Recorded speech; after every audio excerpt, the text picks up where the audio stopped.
Assalamualaikum warahmatullahi wabarakatuh.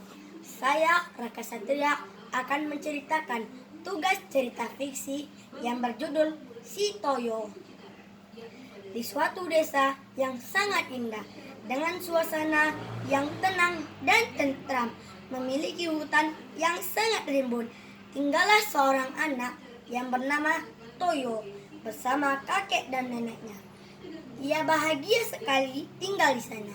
Ia pun tidak pernah mengeluh meskipun kehidupan kakek dan neneknya serba kekurangan. Untuk makan sehari-hari saja, ia harus pergi ke hutan mencari kayu agar bisa dijual untuk memenuhi kebutuhan mereka sehari-hari. Toyo adalah cucu yang sangat penurut dan tidak pernah menyakiti kakek dan neneknya. Ia sangat sayang kepada kakek dan neneknya. Sadar bahwa kakek dan nenek yang telah membesarkannya, ia berjanji dalam hati untuk membahagiakan mereka suatu hari nanti.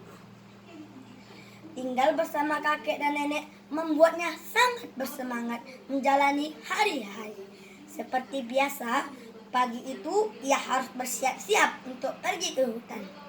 Ia sangat senang karena dalam perjalanan ia selalu ditemani oleh burung-burung yang berterbangan ke sana kemari dan berkicauan dengan merdunya.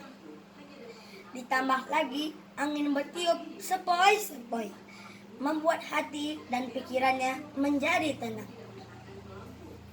Tiba-tiba di perjalanan menuju dalam hutan, ia melihat sosok putih besar dan bercahaya sangat terang. Sampai-sampai ia harus memejamkan matanya agar tidak sakit karena kilauannya. Mengintip dari balik jari-jarinya, ia mencoba mencari tahu cahaya apa gerangan. Belum sempat ia membuka jarinya, ia terkejut dengan menghilangnya cahaya dengan sosok putih besar itu. Dalam hati, ia berpikir mungkin tadi ia hanya bermimpi. Kemudian ia pun kembali melanjutkan niatnya untuk mencari kayu. Karena matahari pun sudah semakin terik, takut kakek dan neneknya khawatir. Ia pun meninggalkan hutan dengan hati bertanya-tanya.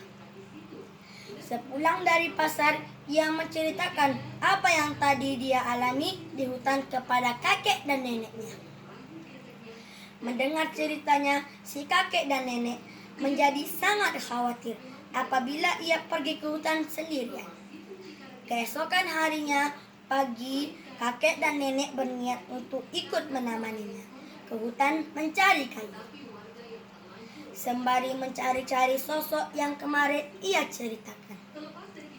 Sesampainya di tengah hutan, kembali dia melihat sosok putih besar dan bercahaya. Persis seperti kemarin, kakek dan nenek pun ikut menutup mata karena cahayanya yang sangat terang. Tak mau kehilangan lagi, ia tetap membuka matanya untuk memastikan apa sebenarnya cahaya itu. Anehnya, cahaya dan sosok besar itu tidak hilang dan makin lama makin dekat dan semakin dekat. Membuat badan mereka bertiga menjadi gemetar, tidak terkendali. Sosok besar itu berkata kepadanya, "Wahai cucuku, jangan takut. Aku hanya ingin memberimu sesuatu kepadamu, hasil dari kesabaran dan kerja kerasmu selama ini. Aku serahkan kotak kayu ini kepadamu. Tapi jangan dibuka dulu sampai kalian tiba di rumah."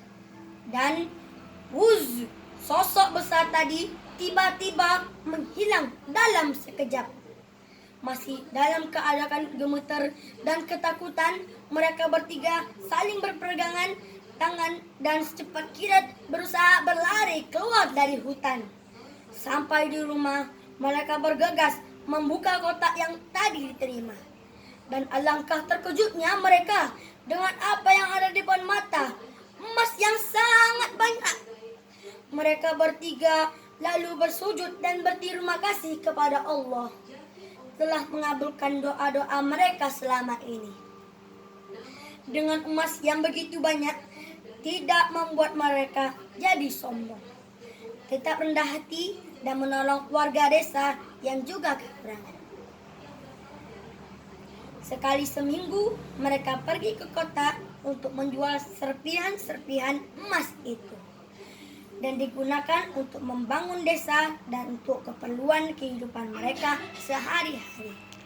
Amanat dari cerita ini adalah jangan pernah sombong, selalu bekerja keras, tekun, dan jangan takut. Assalamualaikum warahmatullahi wabarakatuh.